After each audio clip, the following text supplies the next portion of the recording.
Halimbawa, kung ibalik yan, hukom bitay na yan, partner, pag maibalik yan, isang tao lang, partner, isang kawatan lang ang masampulan. Tigil lahat yan, maniwala ka. Tigil lahat talaga. Tama ka dyan. Lacson, imunungkahi ang one-year experiment sa national budget laban sa korupsyon. Imunungkahi ni Senator Panfilo Lacson na gawing isang taong eksperimento ang paggamit ng National Expenditure Program na walang anumang pagbabago mula sa Kongreso para sa taong 2026. Layunin nito na maputol ang paulit-ulit na korupsyon sa proseso ng pambansang budget, lalo na ang mga tinatawag na insertion at realignments na madalas nauuwi sa pork barrel.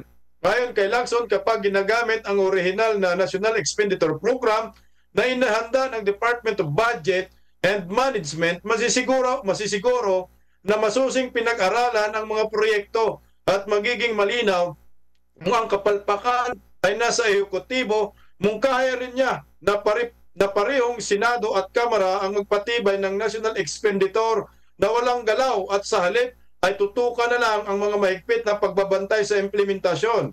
Kung may sakatuparan ang panukala ay magiging malaking pagbabago na kagawian ng Kongreso at posibleng maging simula ng mas transparent at accountable na proseso ng pambansang budget. Parang National Expenditure Program na lang.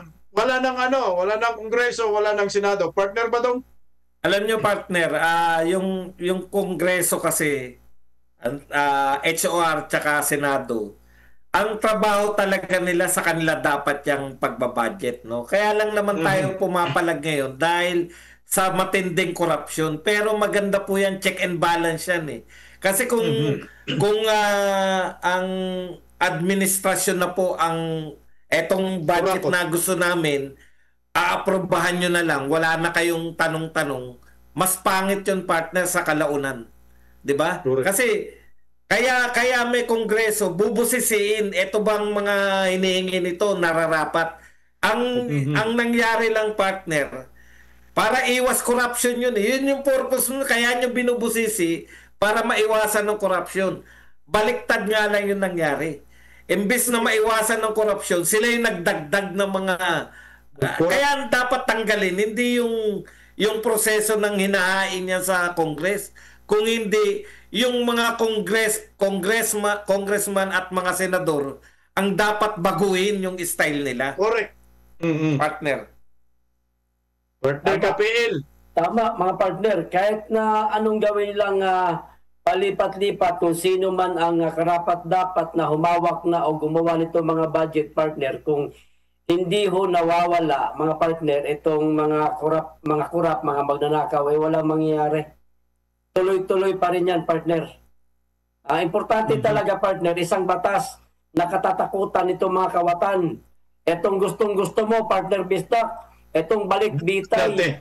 Oo, ganun na lang siguro. Oo, yan na talaga. Yan na talaga ang solusyon, partner. Kasi, ito halimbawa, kung ibalik yan, hukom bitay na yan, partner, pag maibalik yan, isang tao lang, partner, isang kawatan lang ang masampulan. Tigil lahat yan, maniwala ka. Tigil lahat talaga. Tama ka dyan.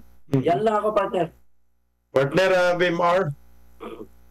O nga nakakalungkot lang kasi dito kahit ano pong ginagawa natin, kung mismo yung nasa namumuno ay wala pong papangil na magsalita.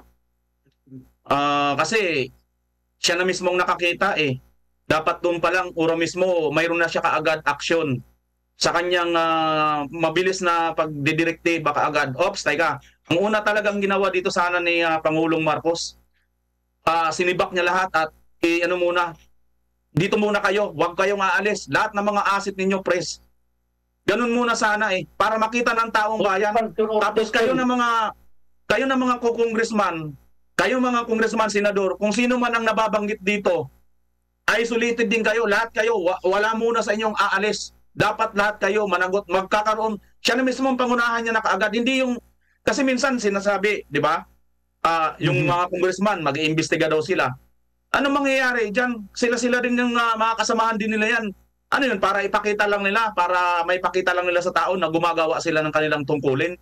Hindi na. Ano na yan? Tulit the hero na yan. Kasi kayo na ngayon mismo ang nakaharap sa nakaharap sa pag-criticize ng taong bayan. Kaya dito mahalaga, Pangulo mismo, pangunahan niya talaga ito. Wala na itong paligoy-ligoy. Kaya lang masakit sa kalooban dahil ang Pangulo natin, halos maikot niya na ang buong Pilipinas at nakita niya na talaga ang korupsyon na rampant na nangyayari ngayon. Si Bakin nga, marami nang nananawagan, si Bakin na. Itong si Bunuan, hindi pa rin niya magawa nag-i-enjoy pa rin yung mama. Sa kabila ng hindi ka ba nahihiya dyan? Nag-enjoy. Di ba? Nag-i-enjoy pa rin nag-i-enjoy pa rin siya dyan sa kanyang... sa totoo lang mga partner, para bang sinasabi kasi nito na nandyan pa siya, wala akong kasalanan dyan. Pero sino ang gisisihin? Alam nga naman kaming mga taong bayan na sisihin nyo dyan. Dyan sa mga nawawalang proyekto.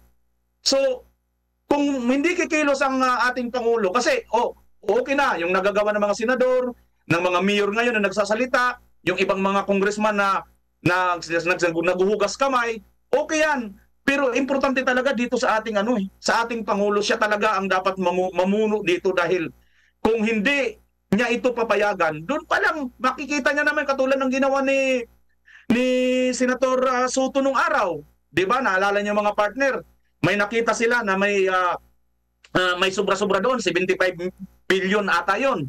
Sinabi niya kay Tatay Digong na ipapabito niya. Sabi ni Tatay Digong, sige, padala mo sa akin 'yan, ibibito natin. Nirevisan ni Tatay Digong at nakita pa, nadagdagan pa. May nakita pa si Tatay Digong ng 20 billion.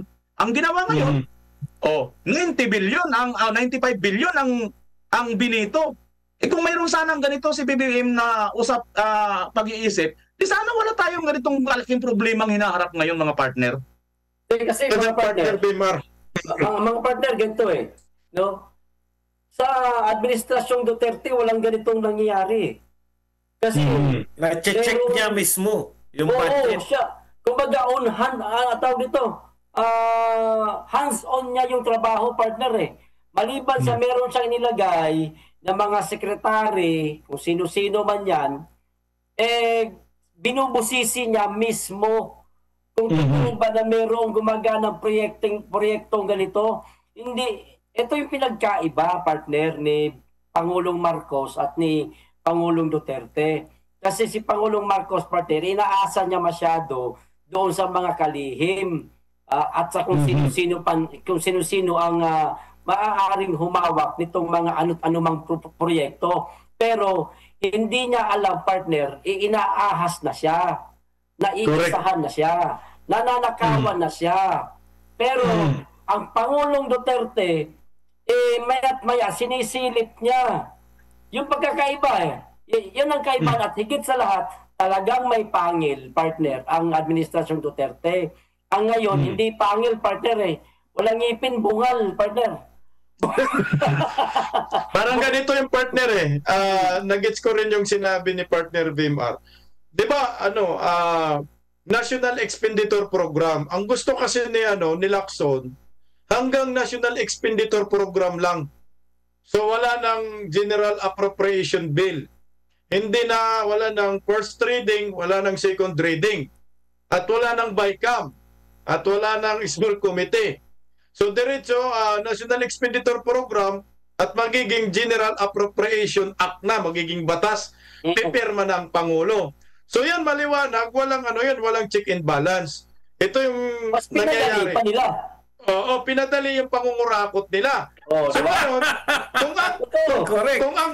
kung ang presidente sana may concern talaga na walang kalusot, walang dagdag at walang bawas, ganito yun Bago pipirma ang Pangulo sa General Appropriation Bill at magiging ganap na General Appropriation Act, magiging batas, dapat yan nire-review yan isa-isa.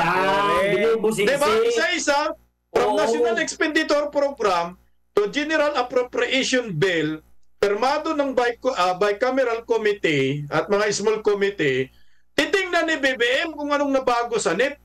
Kung may pagbabago, huwag siyang pumirma, ibito niya. Ang problema nga, under sa kanyang administration, hindi siya nagre-review.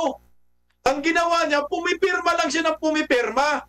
Kasi kung nagre-review siya, edi sana, yung nakita ni former President Duterte at nakita ni Vic Rodriguez, no? At ni Kung Ungab, na puro blanco yung bycam, di ba? Hindi nakita sana niya yun.